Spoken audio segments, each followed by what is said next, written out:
you doing there, folks? Baiters here with another Top 10. Today, we're going to look at the top 10 things you likely didn't know about Fallout 4. I know what some of you are thinking. If these things are so secret, how did you know about them then, baiters? Well, the short, sweet answer? I bitch-slapped a koala bear, I found love in Kilimanjaro, and I fist-fought a giant turkey with a grudge. Needless to say, it wasn't easy, but I did it so you guys could find new shit in Fallout you may have previously missed. Now, if you do know something on this list, then that's cool, but hopefully, I'll show you at least one or two things you've never seen before. Now go ahead and wrap your dick in a bag filled with Butterfingers, and let's get to average baiting, baby!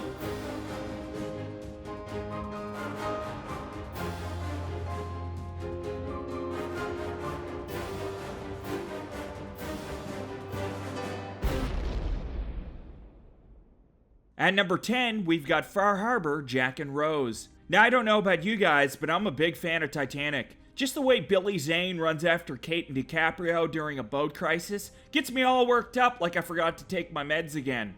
Titanic is one of the highest grossing movies of all time, and therefore has some very recognizable scenes. None more iconic than the big door in the water scene. Rose lays on the door and holds Jack's hand as he freezes his nuts in the Atlantic Ocean, and says, "Don't let go, Jack, never let go." And he promises that he won't let go. See, that's where me and Jack differ. If that was me in the water, I'd be like, "Where am I gonna go, Rose? We're in the middle of the fucking ocean. What, am I gonna swim to shore from here? And how about you scoot over a little and share the big fucking door?" Jesus Christ. Well, you'll all be happy to hear that Rose and Jack actually make a cameo appearance in Fallout 4's Nuka World. Jack's actually the leader of a gang, and Rose has made a career of posing nude for strangers. I'm just kidding with ya. Rose and Jack can actually be found in the Far Harbor DLC, which takes place in Maine, which is fitting as the Titanic sunk off the coast of Maine, USA, and Nova Scotia, Canada. The scene itself is recreated with some skeletons, with Jack in the water and Rose on the floating door, hogging that shit like a real champ. I rate this thing one lady digging for gold on her way home from work. Oh wait, I think I found something. Nope, false alarm, just more poo.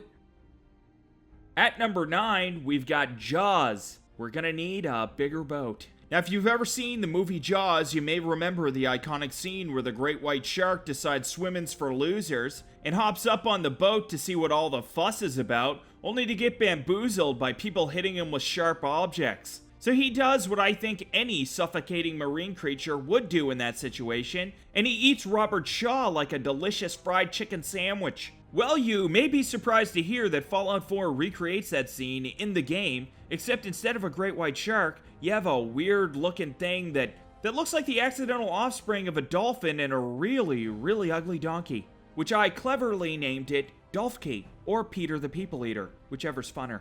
Jesus, that is one fish that would get double bagged in their own yearbook picture, wouldn't it? Fuck, that's one ugly bird. Now, this is a simple recreation of this scene by Bethesda with the use of skeletons, and it looks eerily accurate, to the point where I can actually still smell the fear. You smell that? Yeah, that's fear. That or I just shit myself. Either way, it's a really cool hidden gem. Now, this little horror gem is located just south of the Cambridge Polymer Labs. I rate this thing one gorilla that doesn't like children. Fuck you, Sarah. Fuck you. At number 8, we've got Cheers. Anyone remember the old comedy sitcom Cheers? Remember it was that one place you could go where everybody knows your name? Well, it actually took place in Boston, and you may or may not believe this, but it also made a cameo appearance in Fallout 4. Just travel near Boston Common and Swan's Pond, and you'll find a staircase leading to a basement bar. Inside is the interior of Cheers, which has been recreated with eerie accuracy. The Great War wasn't kind to the barflies and the staff of Cheers, though. However, you can still find Norm and Cliff Clavin's skeletons in their usual seats, missing their skin and internal organs, but still looking like they're having a good time. Cliff is easily identified by his postman's uniform. Fraser is seated alone, close to the entrance, mumbling incoherent shit at people as they walk in. "Fraser, you're drunk! Go home, man!" Behind the bar, there are 3 skeletons that could easily be Sam, Carla, and Woody. And I think it's safe to say they may have forgotten a name or two at this point. So don't expect special treatment when you pop in, mainly because they're all fucking dead as shit. And the bar service isn't the greatest, I gotta say. I mean, I was waiting around at least 20 minutes for an alcoholic Shirley Temple just for Woody to lay there and stare lifelessly at me as I barked at him to hurry up. Today, bartender, fuck! Needless to say, I didn't give it a flattering Yelp review. I rate this thing one lady who just realized she wasn't as flexible as she thought. Oh shit, oh god, I heard a snapping sound. Oh, that can't be good. Oh god, no. At number 7, we've got Good Will Hunting. Now, because Fallout 4 takes place in post-apocalyptic Boston, there are a lot of Easter eggs geared towards iconic pop culture. Now, if you travel to the old CIT ruins, you'll actually be able to find Matt Damon from Good Will Hunting hanging out by the chalkboard that proved his genius in the movie, right next to his trusty mop. Now, if you haven't seen Good Will Hunting, Matt Damon works as a janitor at MIT, and a genius mathematician professor puts an impossible equation up for his smartest and brightest students, none of which have the first clue what the fuck's going on. But then Matt just struts in one day and solves that shit like a boss. He even stalks the professor outside a diner, knocks on the glass and says, "Hey professor, do you like apples? Because I just solved your equation like a German physicist. So how do you like them apples?" To which the professor cried like a bitch. Now, this version of Will Hunting was obviously hit pretty hard by radiation before he died, because that equation doesn't look like it means fuck all. Doesn't even have numbers in it. How can it be math without numbers, am I right, fellas? So if they were to make a movie in Fallout about this Will Hunting, it would likely be called Poor Dumb Will Hunting. Put that chalk down and just mop the floors, you dumb bastard. I mean, it's a little long to be the ideal Hollywood title, but it's still good, I think. Side note, Ben Affleck is nowhere to be found in this. My theory is he probably ran off somewhere to be a sad Batman, just before the bombs hit. I rate this thing one guy who has an immense fear of tennis balls. Oh god, it found me. Not again! At number 6, we've got Mayor McCready from Fallout 3. Fallout 3 has a lot of memorable quest lines and characters, some more memorable than others, but all of them share a special place in my medulla oblongata. However, some characters are a lot more memorable than others. Now, by a show of hands, how many of you can remember all the characters in Fallout 3? Go ahead, put them up. Yeah? Put your hand down, Terry. Everyone knows you're a fucking liar. Now, with that said, do you all remember Little Lamplight from Fallout 3 and all those prepubescent kids who controlled the whole thing? Well, if so, you may also remember the name of the mayor of that town being Mayor McCready. Now, guess what? Because Fallout 4 takes place only 10 years after Fallout 3 and both of them on the East Coast, we see some familiar faces in Fallout 4, one of which is Mayor McCready all grown up. Mayor McCready is none other than the mercenary you can hire in Good Neighbor for a price. Sometimes you'll even give himself away. You'll catch him saying things like, "Tunnel snakes rule," claiming to have heard someone say it a long time ago. I rate this thing one photo of the face you make when you're pretty sure a spider just dropped in your hair. Oh, that ain't good.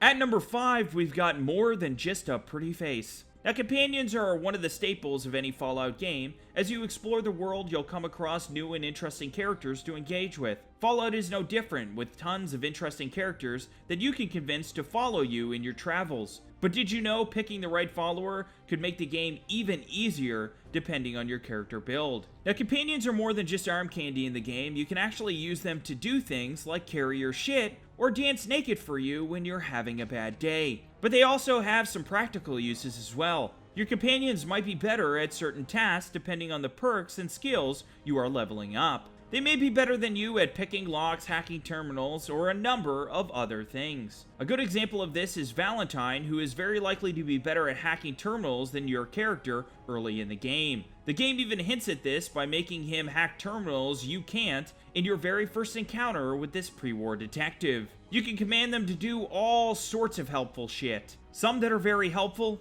and some that are not so helpful. I rate this thing one guy who thinks he's a bush.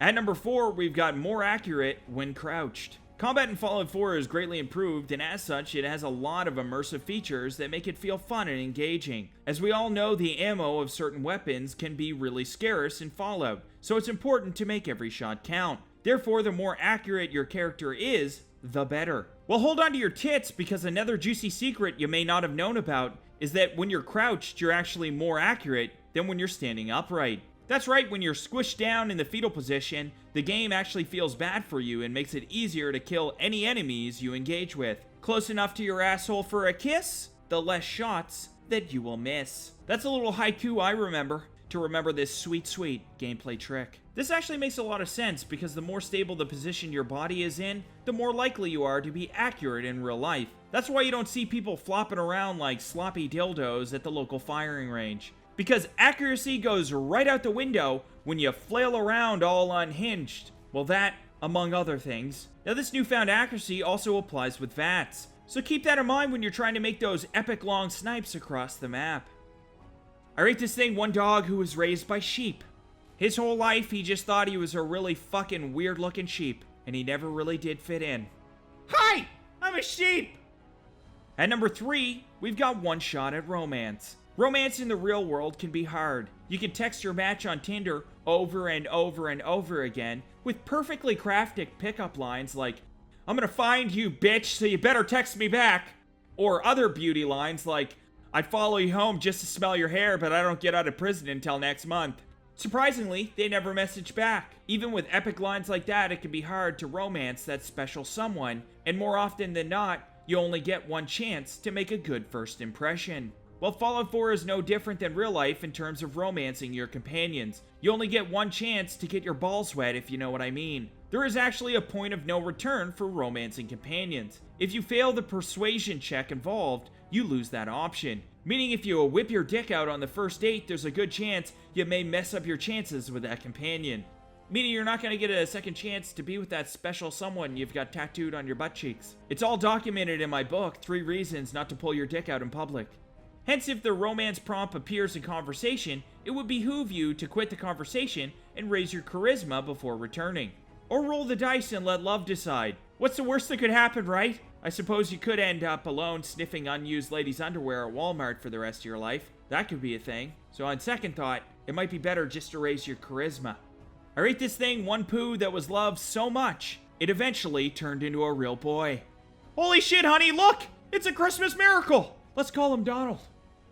At number 2, we've got the legendary Tommy gun. Now, there are a lot of legendary weapons in Fallout 4 that do something special, but cosmetically and functionally, they still look pretty normal. Unlike that weirdo that talks to dead animals outside of the mental health hospital. I'd be okay with him doing it too if he wasn't always trying to introduce me to his friends. No, man, I don't want to meet your butler, the dead hamster, okay? Shit. You go to a tea party one time with the guy, and all of a sudden, you're always invited, you know? Fuck. However, there is a legendary weapon that is the exception in Fallout 4. A weapon that's very different than the gun it's based off in the game. So much so that it even has its own explosive ammunition. That weapon is, yup, you guessed it, the Spray and Pray. Now, the Spray and Pray is in fact a legendary submachine gun in the game with bullets that explode on impact, sold by Cricket, who is a traveling merchant. You might be wondering, who is Cricket, right? Well, don't worry, you can't miss her, because she's what we like to call a real looker. I mean, she's got the goods, if you know what I'm talking about. There's just something about her face that just screams, I'll do some really weird shit if you pay me enough money.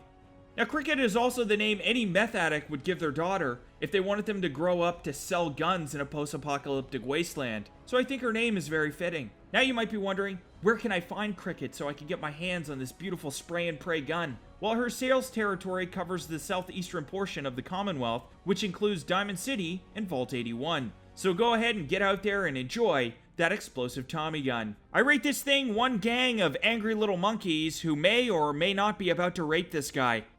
Oh, dear God. What have I gotten myself into this time? And at number 1, we've got the cure for radiation. Now, getting radiated in Fallout 4 sucks. It's almost as bad as being jerked off by an angry jellyfish. I hear they give really weird handjobs is all. A friend of mine told me, okay? It's not like I tried it. What do you think? I'm some kind of weirdo that gets jerked off by jellyfish? Huh? Don't answer that. Don't answer that.